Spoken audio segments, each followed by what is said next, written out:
ನನ್ನ ಬಿಟ್ಟ ನಮ್ಮಣ್ಣಗ ನೀ ಬಿಟ್ಟಿದ್ದಿ ನಮ್ಮ ಅಣ್ಣನ ಜೋಡಿ ಸ್ವಲ್ಪ ದಿನ ಸುದ್ದಿದ್ದಿ ಅವನು ಬಿಟ್ಟ ಮತ್ತೊಬ್ಬನ ಹಿಡ್ಕೊಂಡಿ ಅವನು ಬಿಟ್ಟ ಮತ್ತೊಬ್ಬನ ಮಾಡ್ಕೊಂಡಿ ಎಷ್ಟ ಮಂದಿನ ಬದಲಾಸ್ತಿ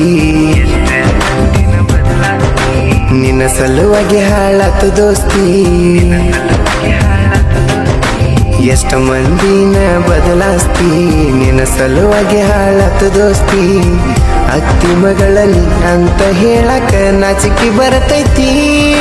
ಥೂ ಥೂ ಥೂ ತುಕ್ಕಾಲಿ ಯಾವಕ್ಕಿ ಕಲಿಸಳ ನಿನಗ ಈ ಚಾಲಿ